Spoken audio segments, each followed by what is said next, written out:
Welcome back. We've spent the last couple of minutes speaking with Ikemba, Senator Achonu, and is still with us. Thanks for staying with us. Thank you. So you were elected senator representing Imo North, yes. Federal constituency, yes. And shortly later, the Imo State Election Petition Tribunal nullified that election. Mm-hmm. In the short time that you were in the Senate, tell me about some of the feats that you were able to do in the Senate at the time. Okay. First of all, I have 4 bills in the Senate. When I was campaigning in the U.S., my second home is in America, in Houston. I have a holiday home in America. I'm not an American citizen. I have a home there. So when I campaigned among the people from Okigwe, tried to tell them what I was going to do back in Nigeria. Because I believe that those who live abroad, they live in societies that are functional, that work. Yeah. So they know how these things can work. So I told them that I don't understand why it is every time they come home to, they say they want to help and salvage the place. Then they'll become worse than those of us who live here. So I said, okay, that the best thing to do is to give the diaspora the vote. So that while they're living in America, they can vote, because by then they're not being contaminated. Yeah. Do you understand? Yes. So they know the quality of persons, and you can't buy their vote with money at that point. Yeah, because they've not been contaminated. Yeah. So that was my first bill, the diaspora vote. Then there was a proposal I gave to the former president, Jonathan, then. I said that what we really need are modular refineries, okay? Then these modular refineries, like 20,000 barrel capacity, you put one like in Taraba. In fact, we have land in Taraba where we're supposed to site one. You put one in Benue. We had almost completed with the Benue state governor. And the idea was the federal government had put in so much money dredging River Niger and then going up to Benue. And they're not putting it into any economic use. So I said the best thing is, since pipeline breakage by vandals is, and the cost of building pipeline to connect to all these locations, you can't imagine it. So why don't we use barges to move crude so that we site these refineries along the waterways? Okay. You understand me? Okay. So that we use barges to move crude. You understand? And police the waterways effectively. Yeah. Now, I said to do that, anybody who shows financial capability, guaranteed, not only financial, and managerial capability, that's technical capability, to run a refinery successfully, guaranteed by a grade A bank, government should, for God's sake, give him a marginal oil field, give him source of crude. Yeah, okay. Do you understand me? Yes. So he will produce his own crude. Yeah. And then government, instead of paying subsidy, should give them off-take guarantee. Okay. That they will buy the petroleum products they will produce for the next 10 to 20 years. Paper is paper. Okay. So it's not just that you're producing and you don't have someone who is buying. Exactly. Instead of importing. Importing, yeah. Do you know the cost of insurance alone and transport of crude and refined product back can help, if you calculate it for something, can help build these modular refineries. Do you understand? So I made that suggestion. So that was another bill. Okay. You understand? Yeah. Then I also, if you know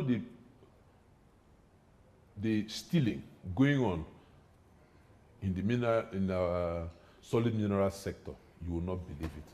Foreigners come here, mine all our solid minerals, take it away, no records, no income for the country. So I commissioned some consultants to go and give me a study on the extent of stealing in the solid mineral sector. So I came up with this bill that you cannot export any solid mineral without processing it to a certain level. That's the third bill. You understand? Without processing it to a certain level. So that by doing that, we are creating employment. Employment, yes, because people here would have to work on it before it gets out. By doing that, we are creating employment. We are creating wealth as well. And then we are also acquiring technology. Now the Imo North rerun election was, slated for 20th of February. That's correct. What happened? You know, after my campaign, I called, I interacted with some INEC officials, with police, with army. I told them this is my story of how we can save our place. I told them that I don't want anybody to rig, that if I lose the election, I'll congratulate the winner. I asked them a question. I said, have you asked yourself why your salary cannot pay ordinary mortgage for you? They couldn't answer it. I then began to explain to them how these people steal our money and go and hide it in foreign banks. The same thing I told you earlier. And they bought it. They didn't allow any rigging, except in the Hitu bomber, where they almost killed one of my agents. And in Obo, they chased our agents into the bush. Thugs, over 100. You understand? I had to call the police to go there. The police couldn't do anything even. You know, and then some rigging in Okigwe, but really it was free and fair. You know, so I emerged. The APC candidate took me to court. I won. He took me to appeal. I won. The ABGA candidate, he withdrew his case. He felt that it was a free and fair election and that the winner had emerged. Then there was a party, a court that claimed that they were not on the ballot. On the ballot paper. They were on the ballot. It was a collusion between some people in INEC and the people from our court party.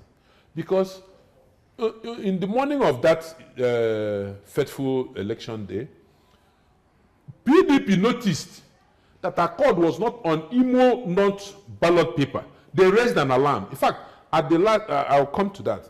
They raised an alarm. Then one INEC official, can't remember his name now. His name was mentioned at the stakeholders forum we heard the other day. He withdrew all the ballot papers and substituted it to that of Imo East. So I didn't know when I voted that I voted with Imo East. But when I heard, I called Dr. Abdo, I think the REC, okay, and the admin sec. I called them that day. They said no, you shouldn't worry. It was administrative in nature. That is not a problem. That INEC can deploy any one they want because it's not in the Electoral Act. The Electoral Act does not know anything about customized ballot paper. Do you understand? I said, okay, I relaxed. I was surprised. If you see, the first day I was in court, INEC did not have any legal representation. The lawyer they sent there didn't know what he was doing.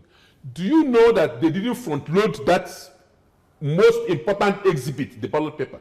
It was not, they didn't submit it as an exhibit. It was only during cross-examination. They now asked the man, do you have evidence that that was what happened? The man said yes, and casually put his hand in his pocket and brought out the ballot paper, the witness, INEC witness. I fainted. I didn't know. I was in court. I fainted. There was no exclusion. So this rerun was not necessary. It was planned. It was properly planned and orchestrated. Now, to your question.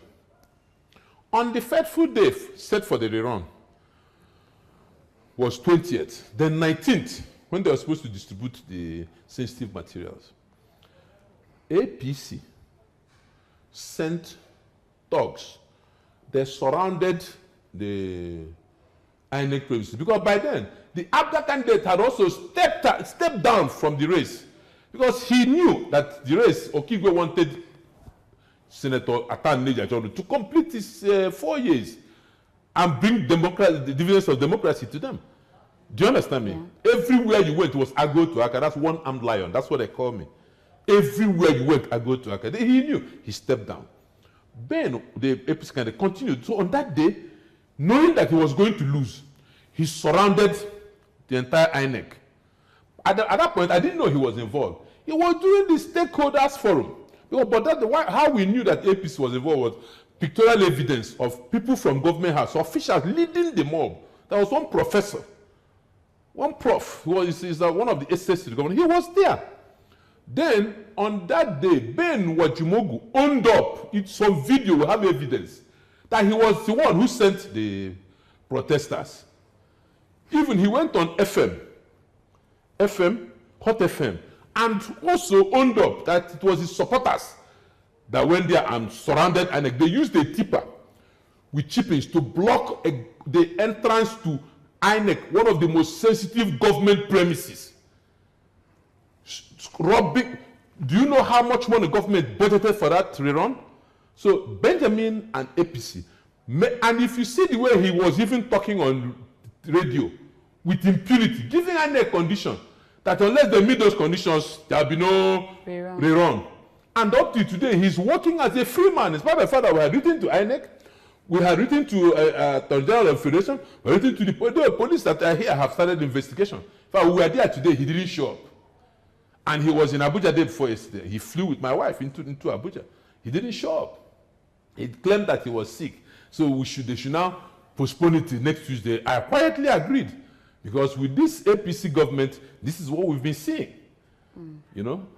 And now, that takes me to my next question. How much confidence do you have in the Buhari-led government? You know, the fight against corruption and everything. How much confidence would you say you have? Well, I don't think that we can judge Buhari right now. This is our country. Let us be fair. Buhari just came in, even though they have not shown that they have any serious plan. Until we see the effect the budget will have on the economy, we cannot judge them really. And for the fact that he didn't set up government immediately means they were not ready for governance. That's number one.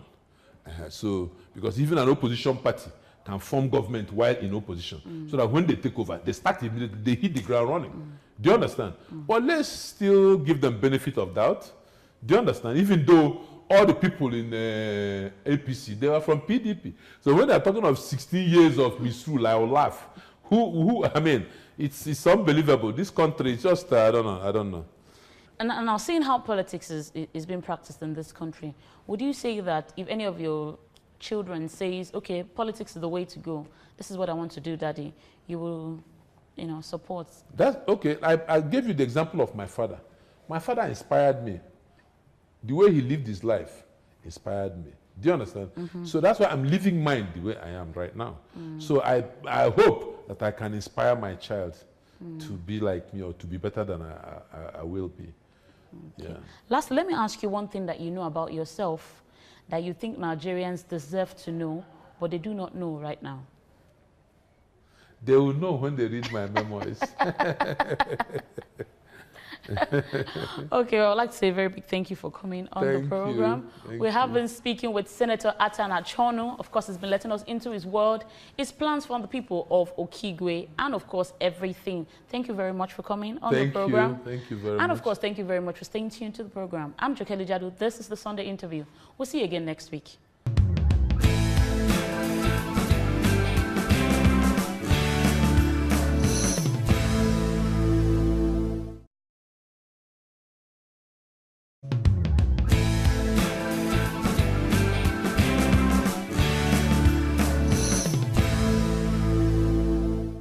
To every disability, they say there is an ability. You just have to find it. Having witnessed the Civil War as a boy soldier whose belief is to see every Nigerian live the life they deserve to live, our guest's passion for change is second to none. He is politically referred to as the one-armed lion and has gone 360 degrees with extreme wealth and extreme poverty. In case you're wondering who he is, you'll find out right after this break. This is the Sunday Interview. I'm Jokeli Jadu. We'll be right back.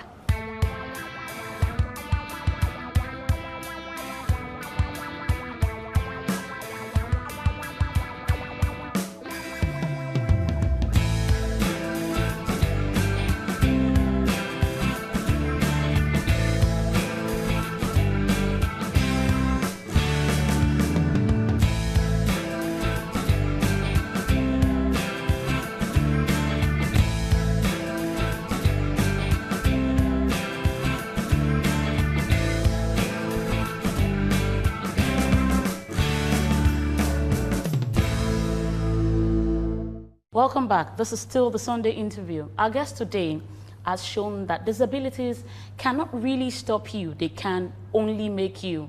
He is Ikemba. He is also a senator representing Imo North Senatorial District in the upper chambers. He is Senator Achonu. You're welcome, sir. Thank you very much. So I'm going to start like this, and this is how we normally start the show. Who exactly is Senator Achonu? Senator Achonu is so many things to so many people. Well, you want to know how I see myself. I see myself as a freedom fighter. I see myself as somebody who would dedicate the rest of his life to actualize freedom of choice, equal opportunity, rule of law, and to eradicate corruption from this country. That's who I am. So let me ask you what growing up was like for you. How did you grow up? Did you grow up with the silver spoon, the golden spoon, or maybe what people will call the wooden spoon? What was growing up like for you? I would say it's wooden. Wooden? Wooden in the sense that my father was the first vice chairman of Mbano Division and subsequently two-time chairman Mbano Division.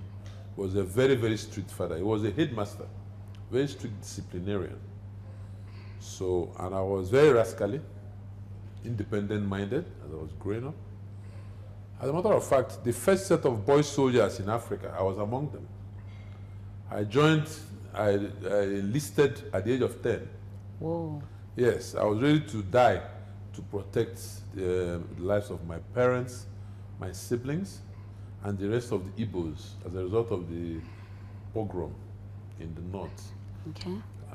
Yes, so wooden spoon in the sense that while I was growing up, we used to eat cassava raw. We used to eat lizards to stay alive during the Civil War. Okay. Yes. Snake was a delicacy because it tasted like chicken. Wow. We used to fight over egg yolk.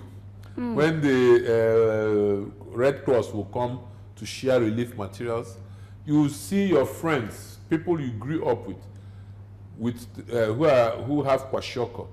You'll be playing with them, they'll fall and die. You'll be hiding from air raids. You see, that's how I grew up.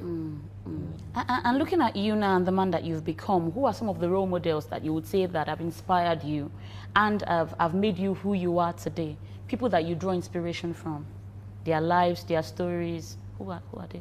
It's my father, really. My father, as chairman of Mbano Division, everything that is there today was what he built then. Even the hospitals, schools, the rural routes. Since then, there's really been no improvement on what he achieved. Do you understand? And he ended up a poor man. Wow. You understand? We only had a bungalow in the village, and then he had only one house in Umuahia. Only one house in Umuahia. Because as I was growing up, people would be commending me, talking about my father.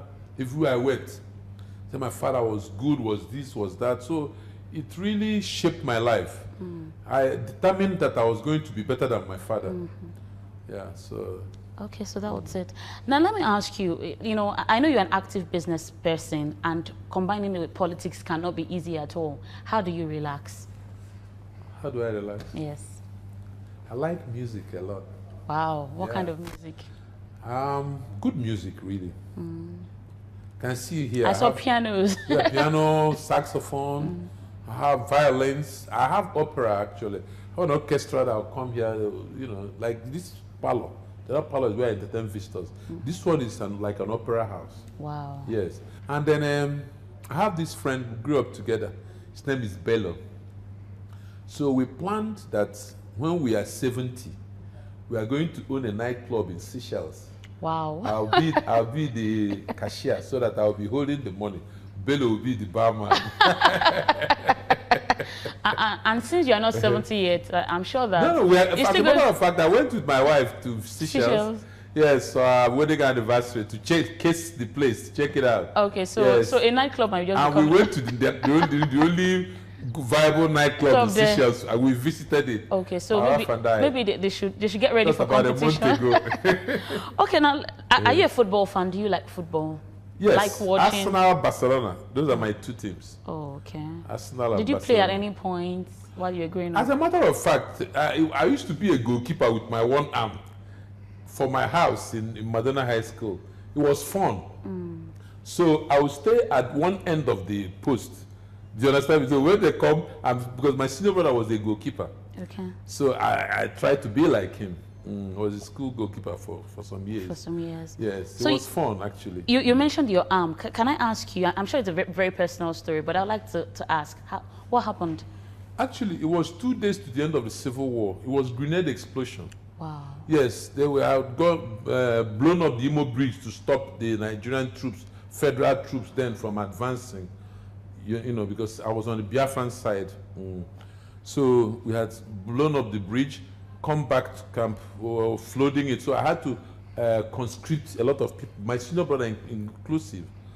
So somehow, I don't know, up to today, I can't really explain what happened. Yes, the RP, a boy, Michael, my mate, was handling the grenade, and then so somehow the pin, I don't know what happened. So I had to wrest it from him to lob it away. It exploded in my arm. That's very, passionate, inspiring, and I don't know what to say. So let me ask you, are you a homely man? By homely man, I mean, do you cook? Do you help out in the kitchen?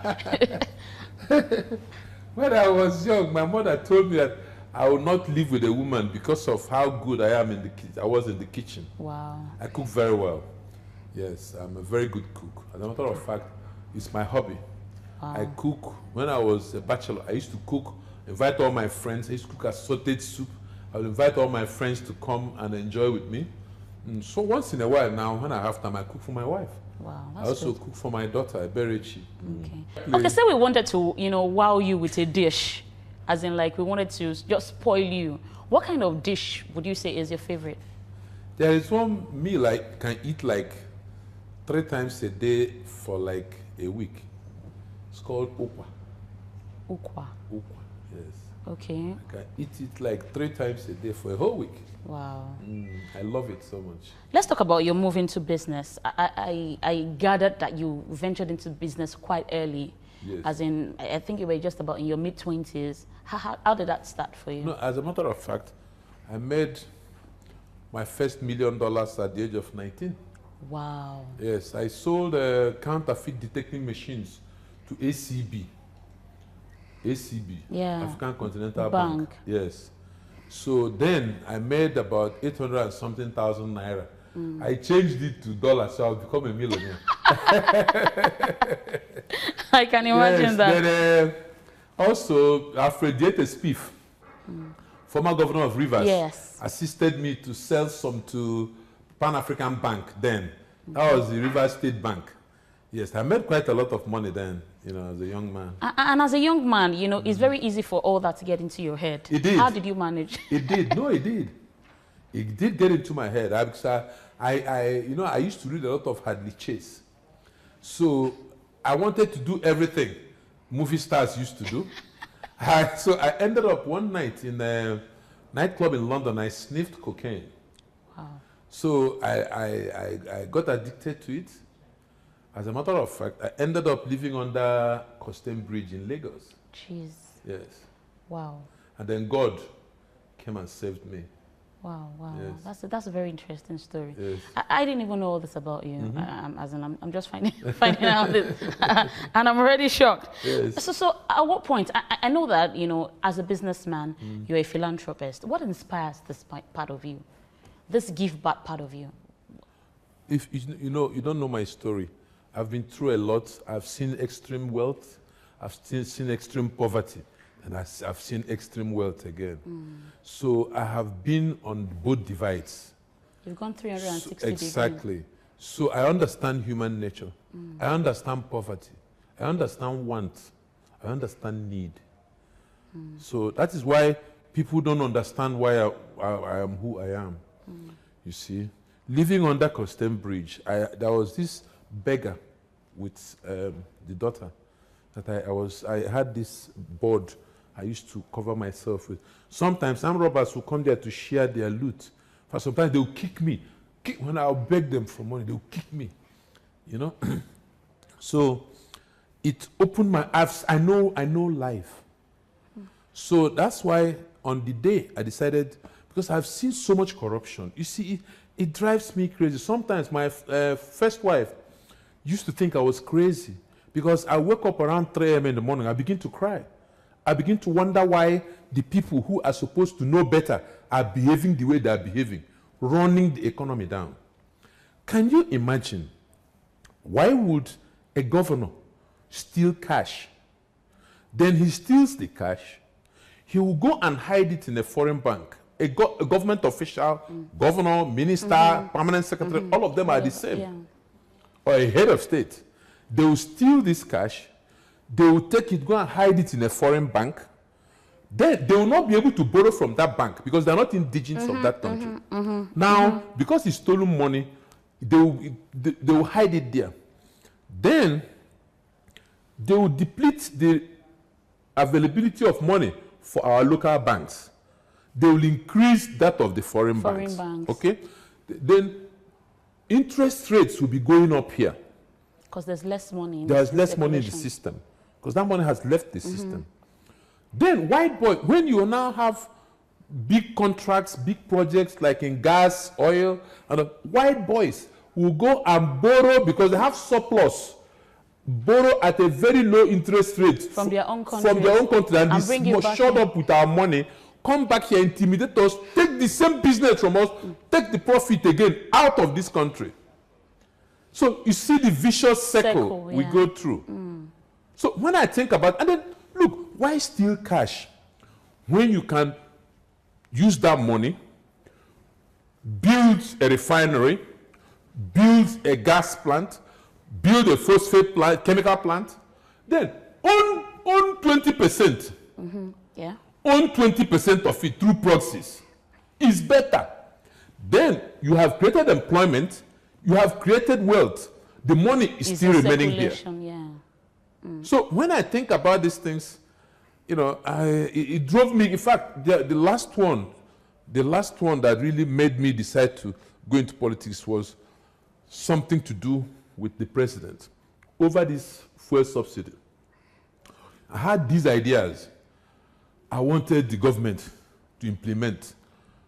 We wouldn't have had fuel subsidy issues today. As a matter of fact, that time they had the last crisis during the Jonathan administration. I invited all the labor leaders to this house. Abdul Wahab, Pengason, Nupeng, everybody came here. We agreed, and the TUC. I brought this idea, and they all loved it. By now, we would have had so many modular refineries all over the country. And I even got funding for it.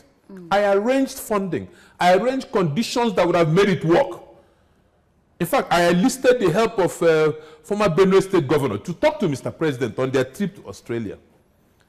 You know, Mr. President was receptive at first, but suddenly I don't know what happened.